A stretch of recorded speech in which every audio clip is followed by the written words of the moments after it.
Salam everybody. Today it's a wonderful occasion to be doing this podcast along with Bapa Dr. Ali Ghufron Mukti and Ibu Emira Esmeralda Oepangat. Today's topic is so interesting that it should really be able to catch the eyeballs of everybody. So I am Praveen. I represent a global IT service providing company called NewGen. NewGen has the platform for healthcare and health insurance as well, and among other things. So NewGen is hosting today's podcast, and in collaboration we have BPJS Kesehatan, who is the apex body in Indonesia managing healthcare, the national healthcare system and the health insurance system. Friends, over the last 10 years, and the reason that I am excited so much in doing this today is that over the last 10 years, Indonesia has come a long way in healthcare transformation. And it's really, when you hear the story today, and we are going to go through this in a very friendly and conversational manner, when you hear the story today of this transformation, you will realize that how can a large and diverse country and geographically challenged country like Indonesia has been able to achieve so much within a decade's time. Mm-hmm. And that is the reason that we wanted to bring this podcast today to the world, to share this with you. So to join me in the conversation today, we have two eminent personalities connected with the Indonesian healthcare sector. First of all, it gives me great honor to welcome Bapa Dr. Ali Ghufron Mukti. Over the last 10 years, he has been a motive force, a transformational force to drive the Indonesian healthcare transformation forward. And the changes, the most latest changes, modern changes that we see today in the system has really been driven by Dr. Ghufron. So really a warm welcome, Dr. Ghufron. Thank you, Praveen. Very nice to talk with you. Thank you so much.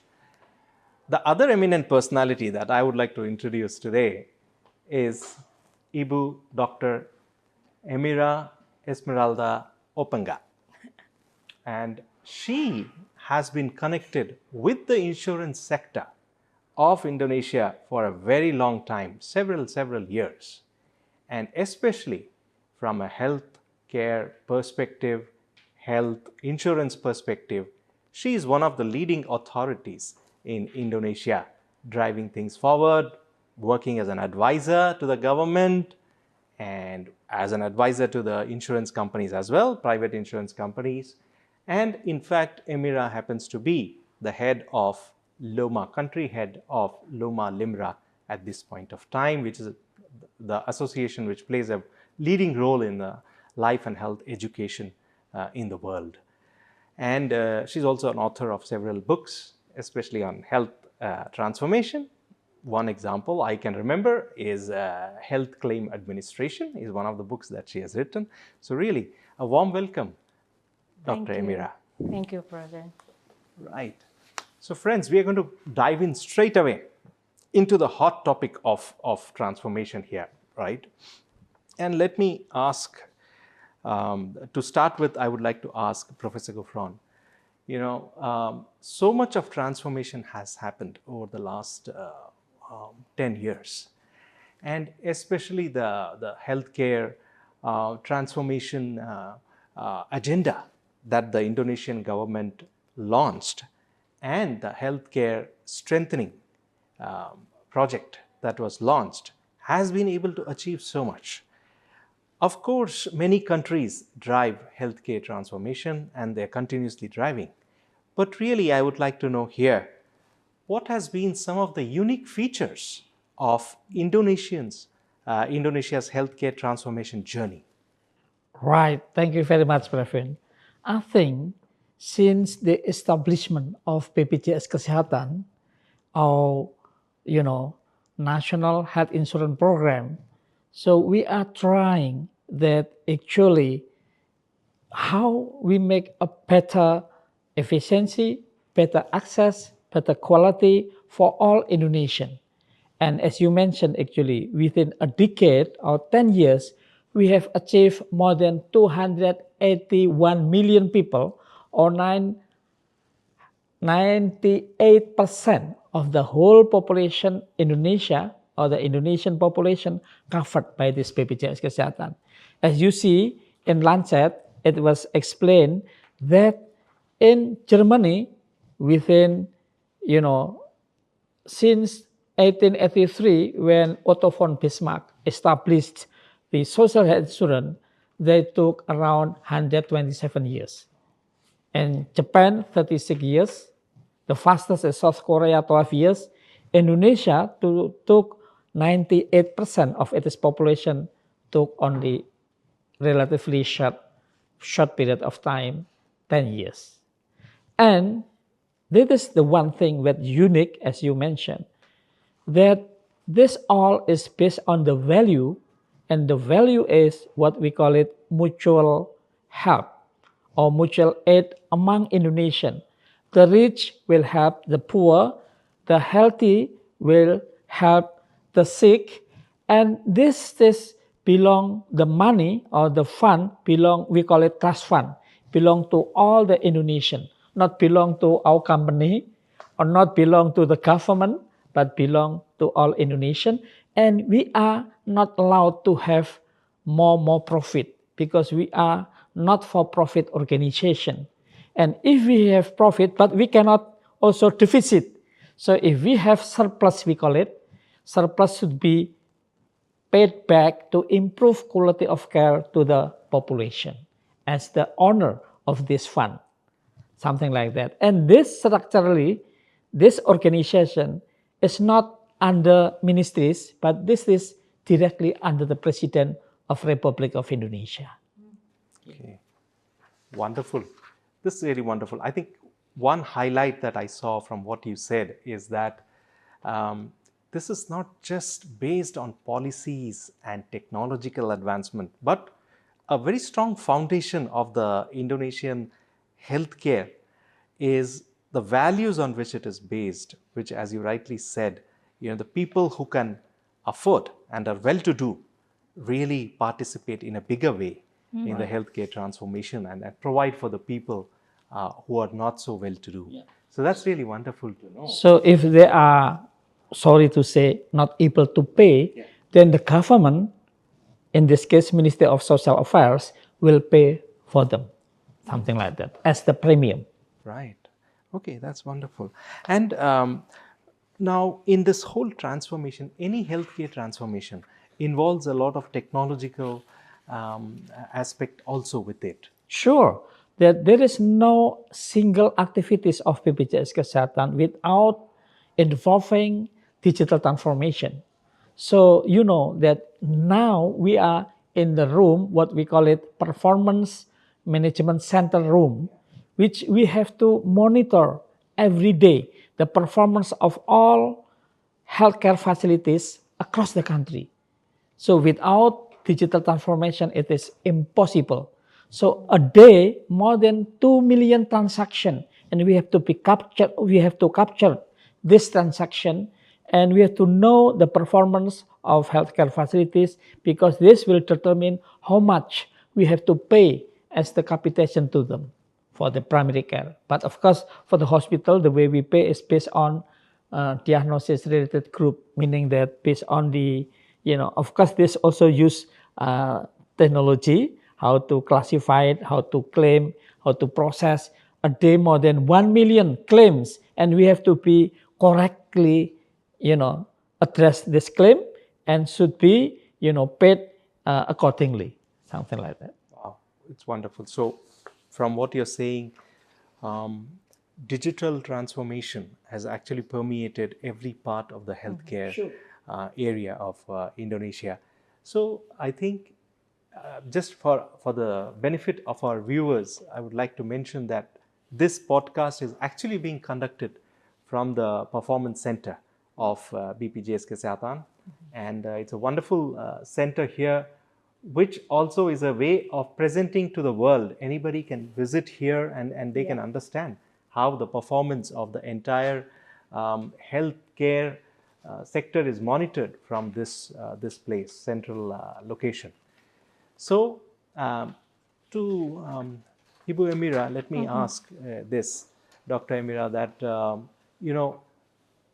insurance and health insurance is a very, I mean, it's a key part of any healthcare transformation. Yeah. So, how has the Indonesian insurance, healthcare insurance industry participated along with BPJS to bring about this transformation? What has been the contribution? Okay, this is interesting, and thank you to BPJS Kesehatan and Pak Ghufron involvement. We are now able to do something, because before data was not there. We can't see data, we can't see anything. And insurance is based on data to calculate the risk and to know the premiums and all. Without having data, we can't do anything. So as you know, in the Ministry of Health roadmap and the BPJS Kesehatan Transformation Pathway, insurance, third-party payers, insurance, BPJS, and self-insured companies is the most very important pillar for payments. 70 to 80% payments to the healthcare providers are from third parties. So having the data make us able to calculate the risk and to ensure that the premium are rightly calculated, and we can provide the right products later on for the right group of people. For instance, there is ongoing studies on how to do top-up BPJS. So we don't have to pay the whole lots of premium for a whole lot of new benefits.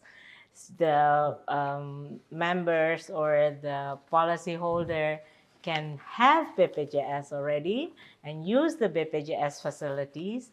If for things that not covered by BPJS, we will then come and top ups. Secondly is the coordinations of benefits.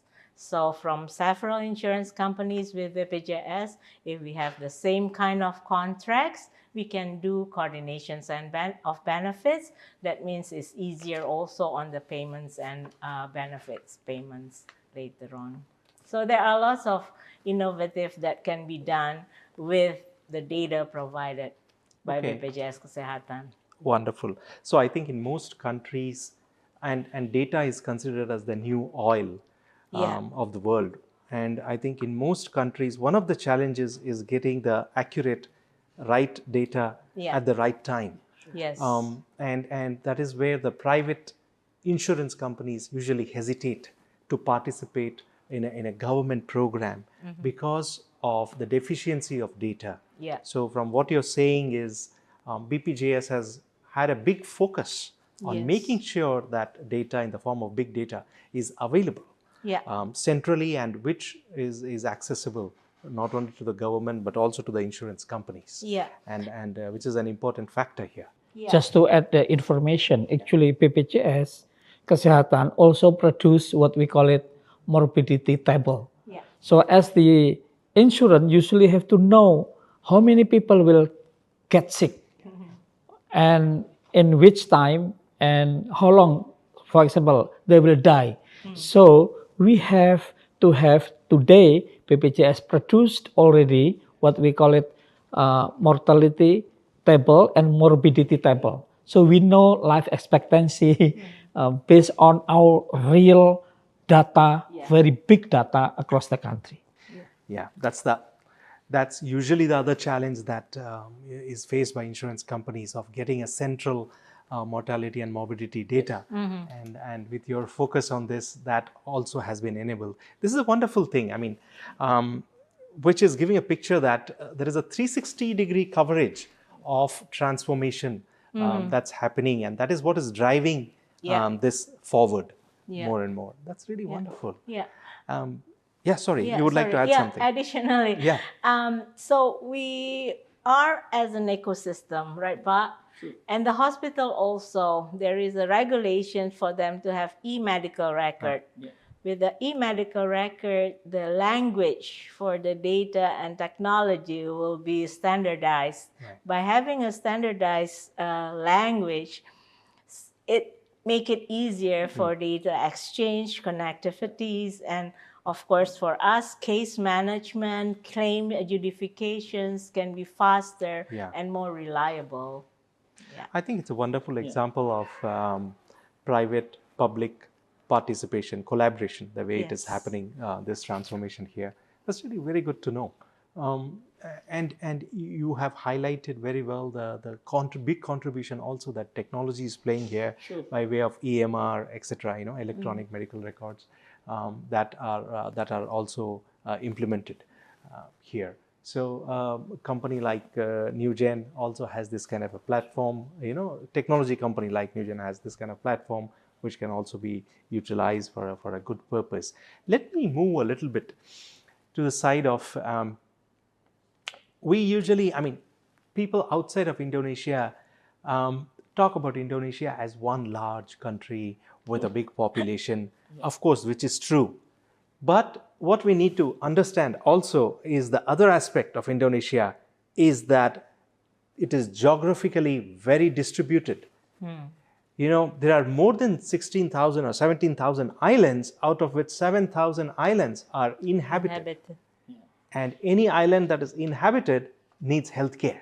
Sure. So when Professor Ghufron has highlighted that you have been able to achieve 98% by way of UHC here, it would be interesting to know, with this kind of a distributed geography, how have you been able to overcome the challenges? Sure. I think challenges is always there. Even if we only one continent, also challenges. But it is additional challenges because we have too many islands. As you mentioned, 7,000 islands inhabited. So one way that BPJS Kesehatan always continuously leverage technology. So for example, we have one-stop application. We call it mobile JKN. So using mobile JKN, people in all Indonesian will be able to, access, for example, telemedicine over there. And we can also queue system. So by using this application, because it is a one-stop digital platform, so people can not only queue system, but no need to queue in the hospital, but while lying down on the bed, they can, queue. Not only this, but they can teleconsultation to see the doctor using the, mobile JKN and video-based teleconsultation. So they see the doctor, whether the doctor are, still, young or maybe already old or whatever. And not only those, but if it is allowed using informed consent, we use what we call it eye care JKN.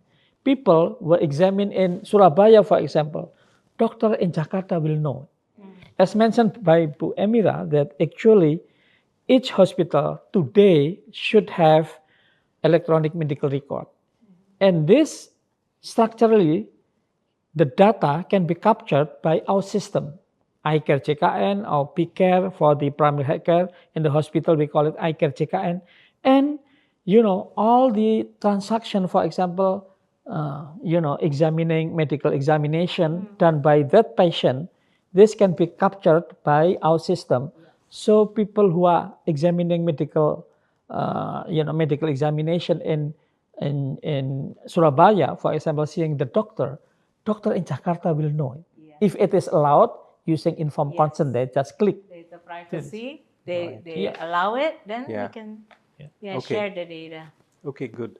So, Ibu Emira, the question to you would, or in this direction, would be, for this geographically distributed country,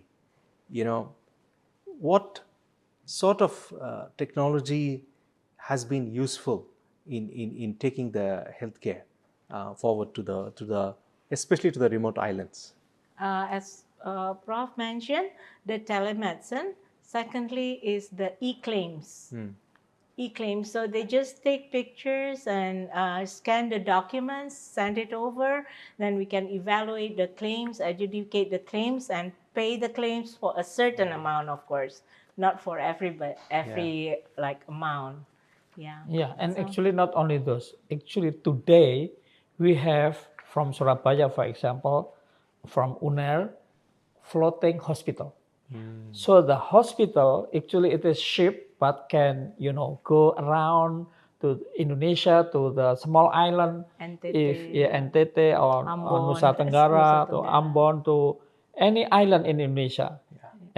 So in Jakarta, for example, like Dharmawanli, or floating hospital, and they can claim to BPJS Kesehatan, and we will pay to them. So this also need a new technology, not only how to have telemedicine, but the system, the services, also the diagnosis need a new technology. Sure. I think this actually you have led me to the next question, which is on the floating hospitals. Is one of the unique features of Indonesian healthcare sector. How you are providing the healthcare to the remote islands and that. And my question would be, to what extent are these floating hospitals equipped? Are they also able to do some complex surgeries in the floating hospitals, or is it just limited to diagnosis and then the people have to travel to the hospitals on the land?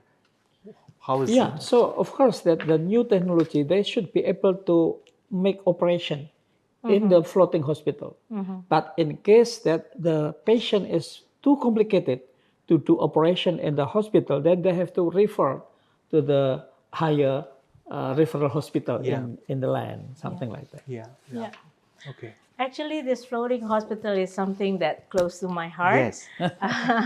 My alma mater, Universitas Erlangga Fakultas Kedokteran, that first established it. And many of my friends are participating and volunteering in this hospital. So like every 3 months, they will go. They will embark in the boat and they will go to these small islands. They open up operating room. They open up ophthalmologists. They even do section cesareans, babies, so many things. Things that they can't do, then they bring the patient over to the center nearest to where the patients live. Okay. So it is really like in Australia, maybe it's a flying doctors, but for us, it's a floating doctors. Floating doctors, hospitals. So that's a But new previously, it was not paid by Yeah. BPJS. We Because, thank BPJS so much. And then today, and actually already around 2 years ago, so we said that, okay, if you do like that, please, you can reimburse and claim to BPJS and BPJS will pay. And all the claim process, etc., is the same. Yes. Whether it's a land hospital or the floating hospital. Basically, it is the same. It is the same. And the most important, it is unique. We should not be allowed to pay for the claim more than 15 days or half a month. Okay. Should not. So before half a month, we have to pay. If there is no dispute, nothing, something like that. That's really very good to know, because one of the challenges that the private insurance companies may face is whether they can be whether they can enable a timely payment and the hospitals get the money that is owed to them at the right time in a short manner. So I think this is also something which you have taken care of, thought of, and taken care of very well in the claims process. That's really good to know. Coming to, Of course, launching a transformation program like a healthcare transformation across the country itself is a big thing. But the other factor that usually countries face as a challenge is how do you sustain such a large scale program?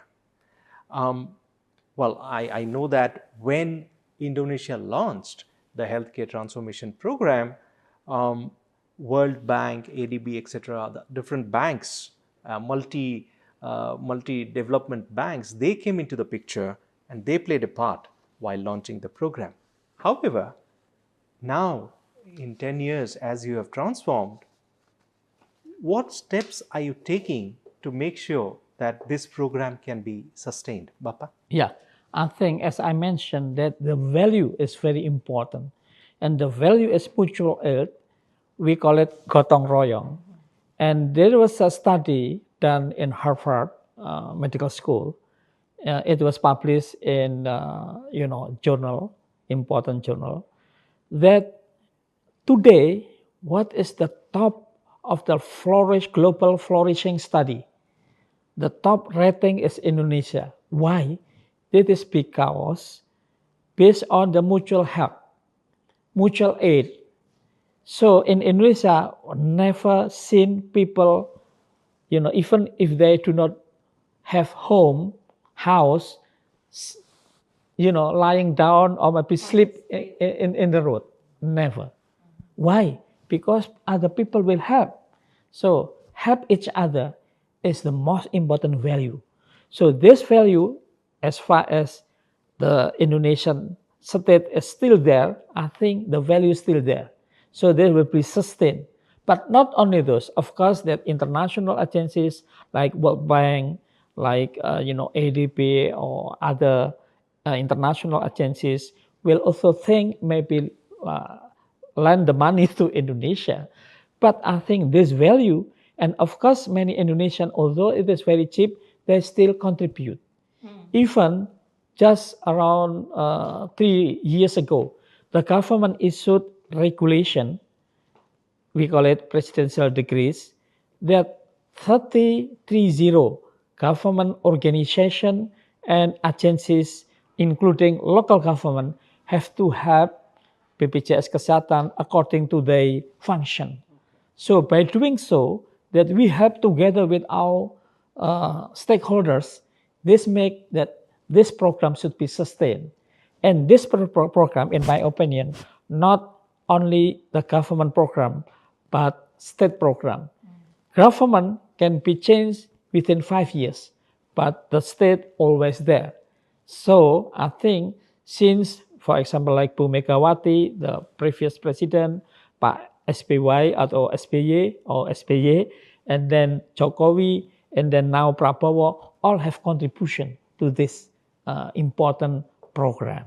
So this make sustain, I think. Okay, great. So on the commercial insurance side, the government, the regulators also plays important role. Like now there is new regulations on health insurance stating that it is a must to create new products, like we said about top up BPJS, COB with BPJS, co-payments. And then if you want to sell insurance, you have to make sure that you have the technical knowledge people that will run the program. So the program will surely make profits commercially, Yeah. So it's like I said, Indonesia is very fortunate that we work together and build the ecosystem. Okay, so it looks like the entire country is coming together to make this transformation happen, right? And sustain it, right? Yeah, even though that might be not perfect yet, here and there, there's bumps, but we are getting there. Yeah, true. And I think that's what makes a huge difference, right? In countries where we have seen the healthcare program succeed is really where people from all sectors of life they come and contribute. Yeah. And as you're saying, it's an inbuilt thing in the Indonesian culture itself. Yes, To yes, have this yes. kind of thing. That's really Just to let you know, then Yeah. before BPJS was established, there was a book entitled "It is Forbidden to Fall Sick for the Poor." For the poor, it is forbidden to fall sick. Oh. Yeah. Today, I changed, and all BPJS, prominent person also changed that for the poor, it is forbidden to pay when they got sick. Yeah, right. Something like that. If they are actively as BPJS Kesehatan member, something like that. Right. Okay. Yeah. That's really good to know. And that gives a lot of confidence to the people in the lower strata of the society that there is somebody who can take care and they do have access to high quality healthcare also, right? So there's a kind of equality that is being promoted in the society today. That's really good. Let's come to, of course, even in Indonesia, you have people of different statuses, right? And there are some very poor people in the rural areas, in the remote islands. There are also, on the other extreme, there are very well-to-do, very rich people, right? And so, how do you take care of, and these days people are talking about personalization of healthcare, personalization of insurance, that kind of thing. How do you make sure that BPJS is able to take care of people of all statuses? Yeah. So of course, for the poor, the government will pay the premium. But for those who are rich, as you mentioned, the high income earners, they can have private insurance, and we have coordination of benefit, so that the basic we pay for the general population, but for the rich who have their own privilege, maybe if they are hospitalized, not enough with the one air condition, maybe they wanted 3 air condition, would like to have 10 nurses or what, the best doctor or whatever, please do it, but you have to pay more. And use other type, not only BPJS, but you have to subscribe and pay some more money, something commercial insurance, something like that. Right. Okay.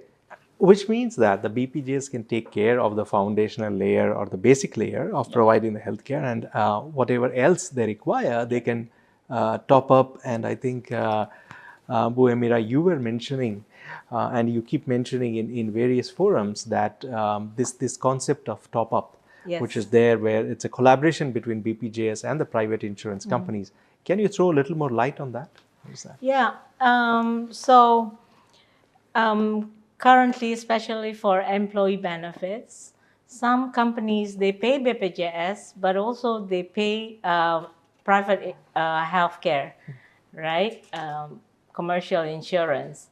But they might not use the BPJS. They only use the private insurance, But with the new transformation, with the new service, with the new quality, with the new speed of service of BPJS, people are start moving towards using their BPJS spending. And then when they need more, they top it up. For instance, if BPJS only cover physiotherapy 3 times a month, and they need for knee replacement 8 times a month. So the 5 will be taken and provided by the commercial insurance. Okay. Yes. Understand. Something So like that. it's a collaboration that happens Yeah. between BPJS and the private commercial insurance companies. But That's actually, both the BPJS and private health insurance, what they sell is trust. And this is very, very important. And we are thankful to God that the trust to BPJS Kesehatan is increasing, always increase. And today, more than 124,000 foreign citizens as BPJS members. And maybe will increasing.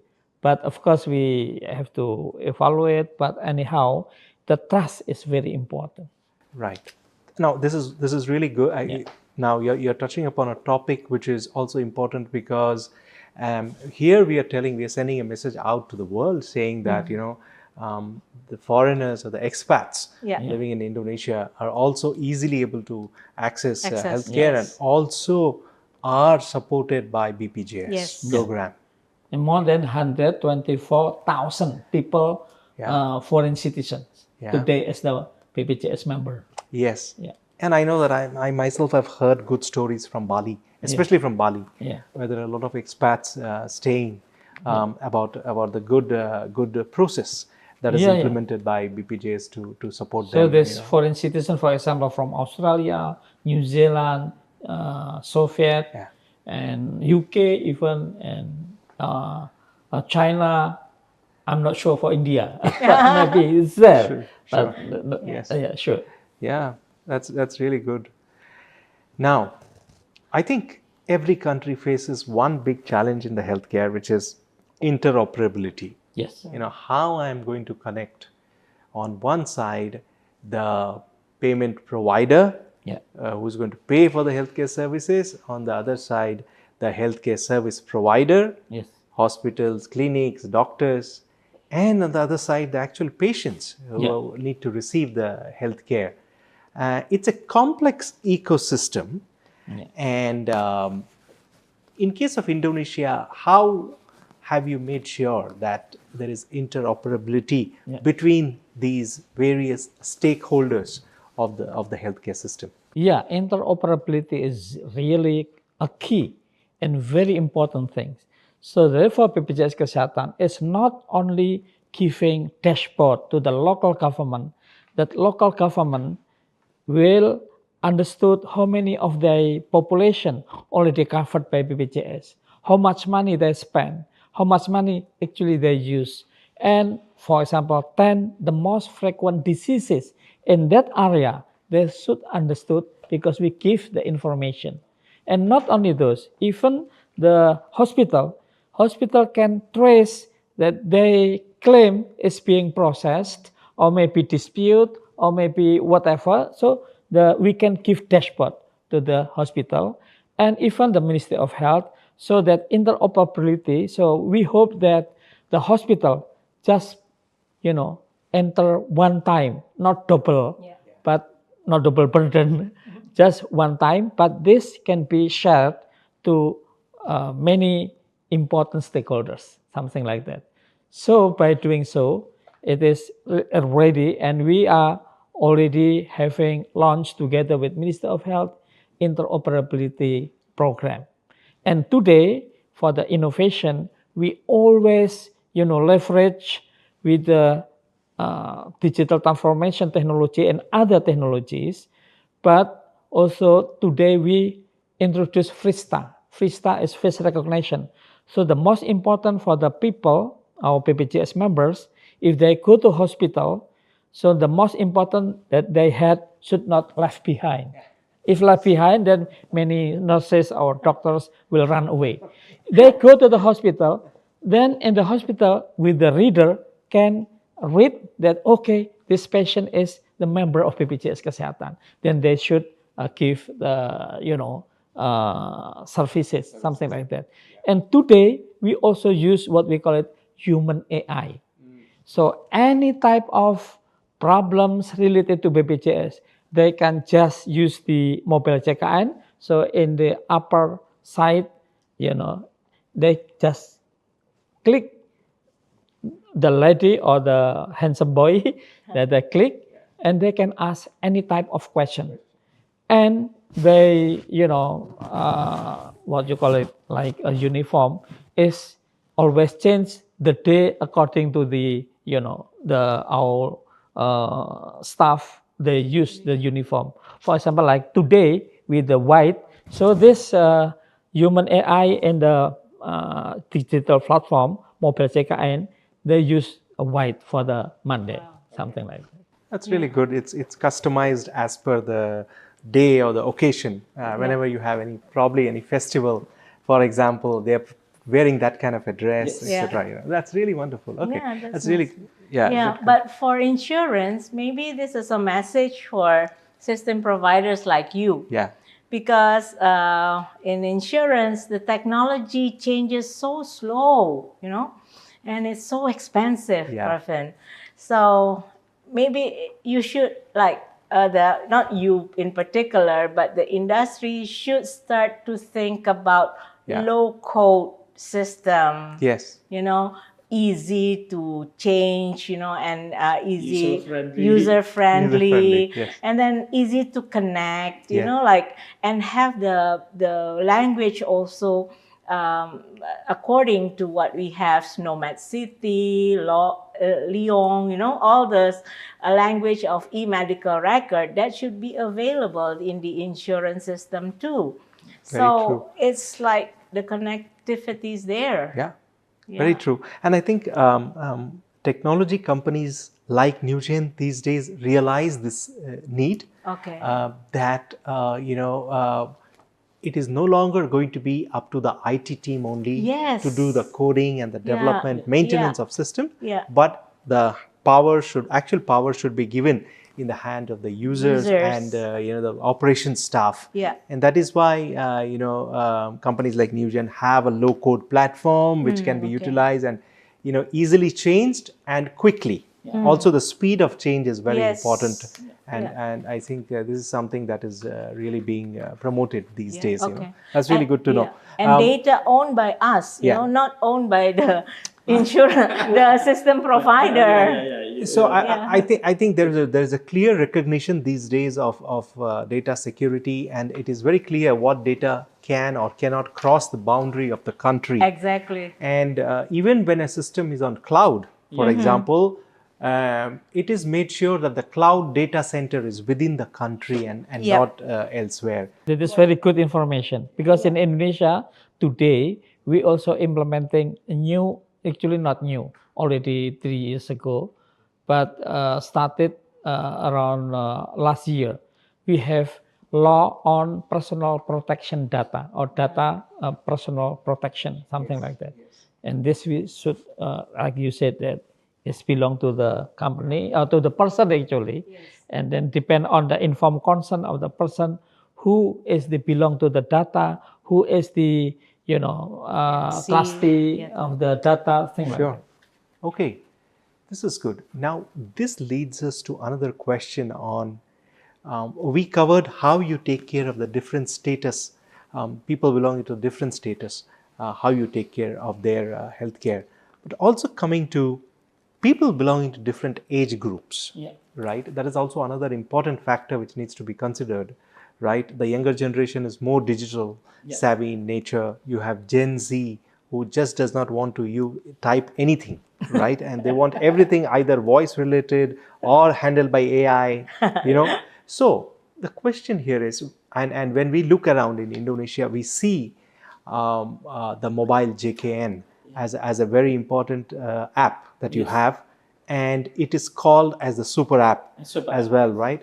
And also I remember that Bu Emira once has highlighted and given the concept of Satu Sehat, Yes. which is one health, right? How are you bringing, so first to start with Bapa, how are you bringing this kind of technology to the effect that all age groups can be taken care of? Yeah, I think it is very important that first we leverage the digital transformation. Then the second, the different age have different type of literacy in the digital transformation. So therefore, it is very important that we have to, specifically in the target group of age group. So for the elderly, of course, there is, in my opinion, should be the young who accompany them to help, something like that.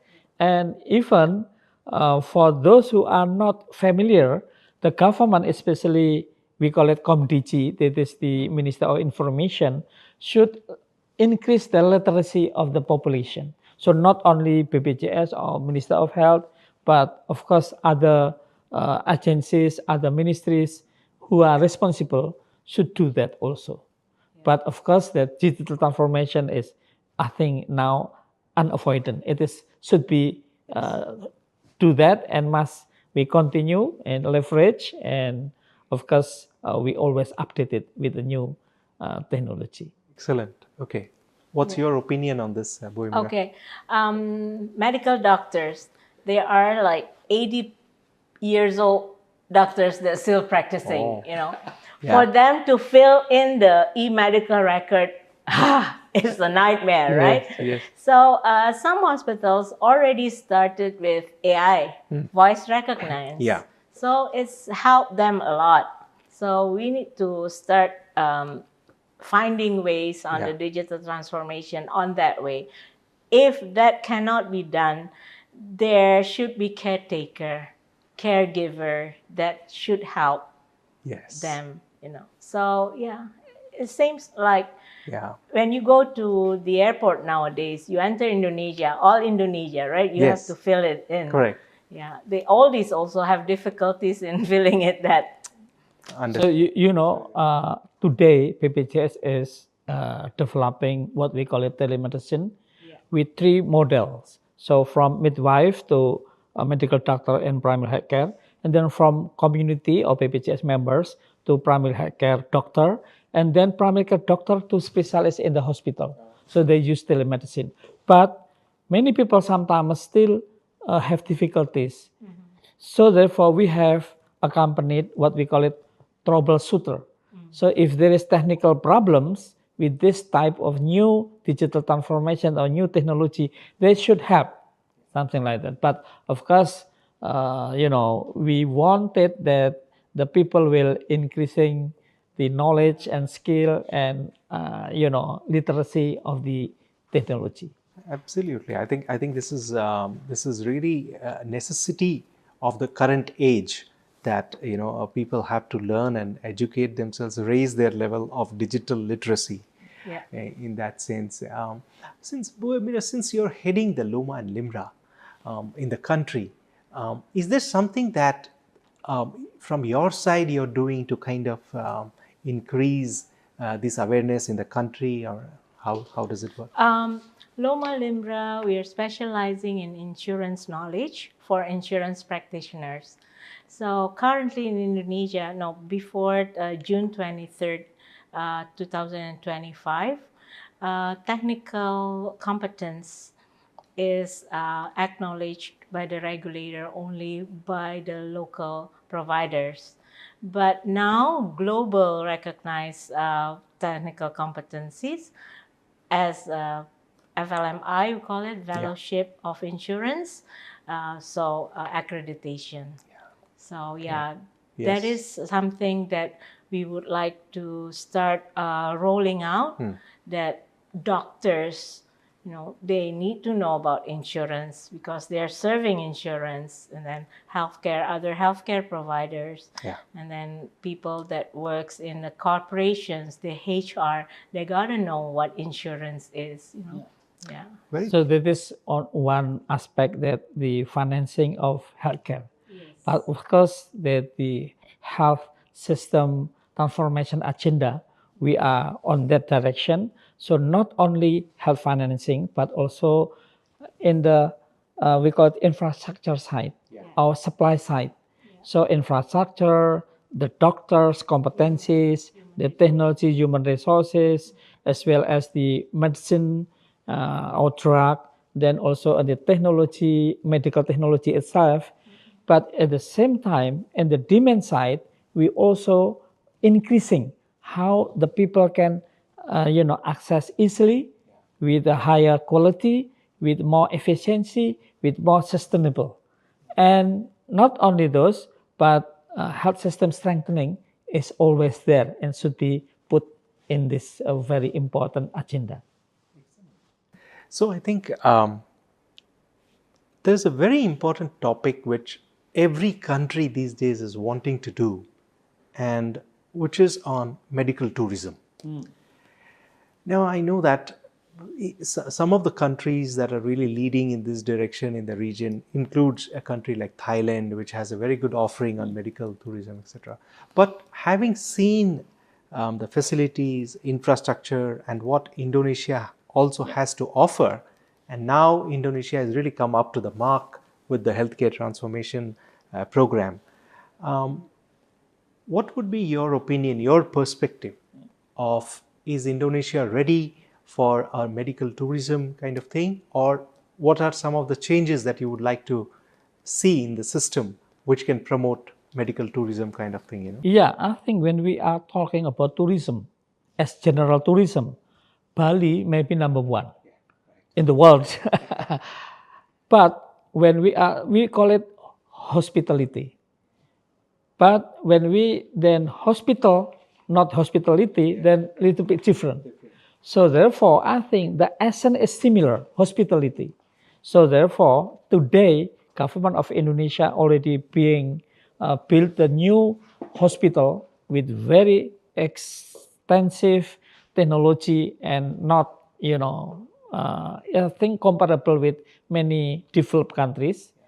And we hope that, the management, new approach, and with the low cost but high quality will be there, so that this will be ready in the near future as the tourism, medical tourism destiny. Wonderful, wonderful. It's really wonderful to know that, strides are being made in that direction. So, Emira, from a more medical, technical perspective, do you think some more changes need to be made to promote this medical tourism kind of thing? Yes. Firstly, if you look at the population, from our Badan Statistik Nasional itu National Bureau of Statistics. Yes, National Bureau of Statistics. It says that the sick people, only 32% people that are sick. Yeah. 78% people are healthy.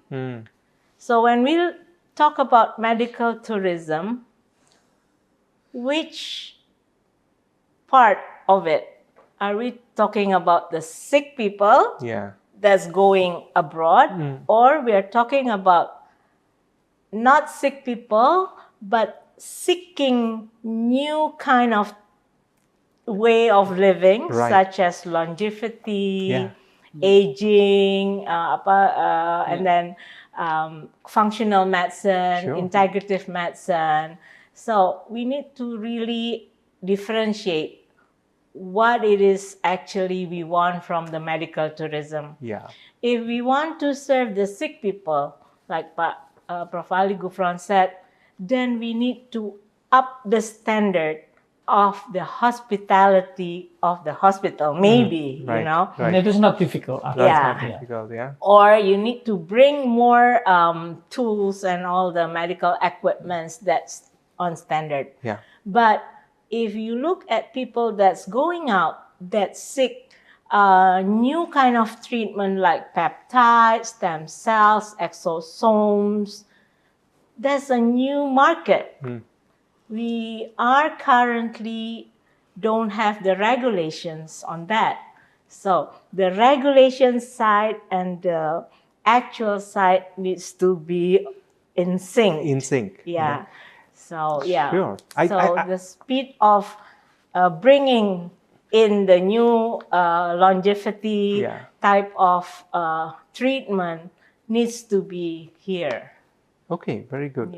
So I think first of all, there was a need for the entire country really to have a foundation, a good modern foundation of healthcare in place, which from these last few years of transformation that has happened, you already have that foundation now in place. So now is the time then you can look at that and go forward. Use that as a launch pad and go forward into specialized areas of treatment, of wellness, etc. We call it wellness. Which will then promote more of medical tourism to happen. To Indonesia. Like in Thailand, there might be the regulations already. So people can do experimental things easily. Yeah. Here we cannot, So what Great. kind of medical tourism are you talking about? That's also important, That's the also definitions. important. Right. Okay, Yeah. good. So regulation also has to step up Yes. for that to happen Yeah. smoothly. And okay, that's really good to know. So it has really been interesting discussing today this Thank you. important topic of Thank you, healthcare transformation. And I think any podcast involving Bapa Ghufron is incomplete unless we touch upon a very favorite subject that he has, and which is music. Yes. And these days I have seen presentations that he does on the stage, and usually which he likes to do is these days he's a good singer, and a lot of his songs is to do with the healthcare and the healthcare transformation here. So I would request, for the benefit of our viewers, that if Bapa Ghufron can share with us one of his favorite numbers today. Yeah, of course there are many songs, but actually, why we create and compose our song by ourselves? Actually, in Japanese, money we call it duit. Duit. So the expert in money, they said, for example, like banker, they said we cannot do it without duit. It means we cannot do it without money. Money. But we have no money in BPJS for operational or like singing, educate the people. It's very limited money. Yeah. Therefore, we should say that we can do it, although there is limited to it, Yes. limited money, something like that. So therefore, we composed the song. And this song inspired because in the East Java, where Bu Emira maybe was born, this hospital, we say that because you committed fraud, we should stop working together with you, collaborated with you. But actually before stop, it might be this hospital hire content creator. Right. And this content creator, make the wrong information and viral. Okay. So because this content viral, then we make the song, we call it content viral. Oh, But the wrong information already viral. Viral. Oh, Yes. What they said because BPJS cut off the collaboration with my hospital, then my father was threatened to die because of the BPJS cut the collaboration. Oh. But it is not true because we're not yet in that time, not yet cut. It is just preparation, and we inform to the hospital. Yeah. Suddenly, the content creator, said the wrong information. The problem is wrong information viral. Then we inform them that this information is wrong, and then make corrective content. Oh. But unfortunately, corrective content was being ignored. So okay. we composed the song content viral. Okay. That's interesting. That's Yeah. interesting. Yeah. And innovative. Very innovative, right? Yeah. And To say and to explain to the audience. yes, yeah, that's really wonderful. So, Bapa, can I request you maybe Yeah. one or two, a Okay, couple of that's lines, viral. couple of lines. Yeah, mainin. Ayo, mainkan. Let the world know Yeah, content exactly, viral. right? Yes. Yes. Let them know that the healthcare is also an interesting, work. It's not just serious work about it. Yeah, that's really good. Okay. So, Bapa's team is really also changing the things in the background to make this happen. Bapa composed the song. Yeah, Bapa composed the song himself. Yeah. Yeah, we should be able to do it, although there is no do it. Yeah.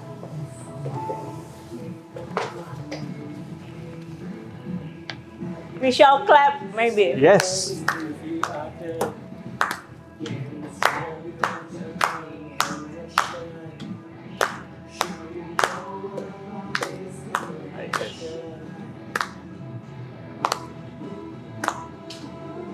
Bapak main musik juga? Iya. Iya. Gitar. Oh, main gitar. Successful.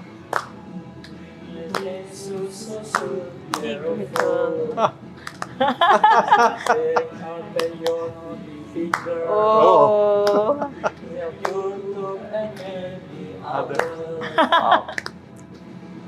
Another thing that makes it tragic. Outside shots out, scammer dramatic, such as a hoax that is really fake. It's a mistake sauce, a shamed mistake. Are these also BPJS members? Correct the content is being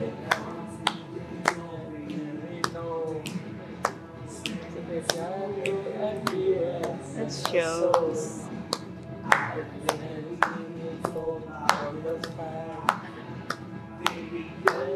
The content so fake. Wrong content goes viral, while corrected content is ignored. Ooh, that is so much tragic. But reality is so dramatic. Rock lagi lagunya. Young generation. Gen Z.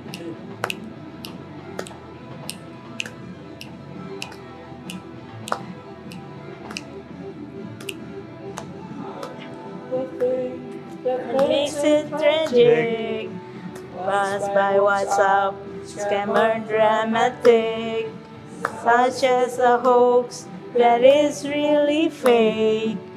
Still get lost, ashamed at mistake. Particularly wrong, content goes viral. While those corrective content is ignored. Ooh, this is so much tragic. That reality is so dramatic.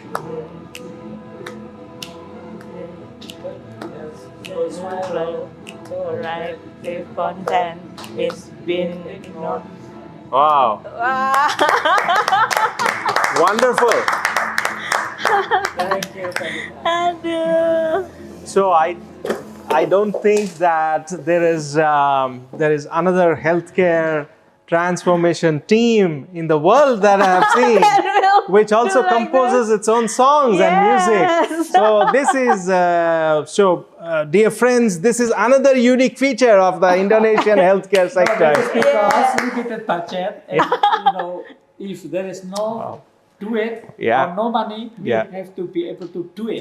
Do it, Yeah, do do it, it. do it. That's the Just new do word. it, yeah. New word that I also learned, which also means that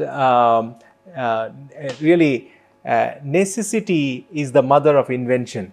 Because you had the necessity that you did not have funds, you invented this innovative way Actually, yourself. not only this, but we have what we call it company value. And our staff all every day have to internalization on the on the realization, and what the internalization we have to work with fun and meaningful. Yes. Fun Very and true. meaningful. Wonderful. I think this last line is also a message for people in Indonesia who would like to join BPJS. Right? It is a fun place to work as well, right? And I have met some of the team members also who work in Bapa's team, and I can vouch for that. It's a fun place to work as well. So this brings us to the end of today's session, and I think it has been nothing like a serious session, very entertaining. We kept it at a very good conversation level, and I think really my heartfelt thanks to Bapa Ghufron and Ibu Emira for such a wonderfully sharing such useful information about the Indonesian healthcare transformation, health insurance transformation. Friends, there is very little that we can capture in such a short time. There's a lot that can be still said and shared about this transformation, but we will do that in another session in the future, sometime in the future. Hopefully, everybody, all the viewers, you liked this content and take away something useful from this one. So we really look forward, and I think all our good wishes is also with the Indonesian people and BPJS Kesehatan for driving Indonesia into the next orbit of healthcare, and which actually, as per the topic of the discussion today, Indonesia is a beacon to the world on healthcare transformation and technological advancement in healthcare. So really, it has been an enjoyable time talking to you about this. We look forward to reassembling in the future and taking this conversation. Thank you very much, everybody. Thank you. Thank you, Thank you. Bapak. Thank you. Bye-bye. Thank you. Bye-bye.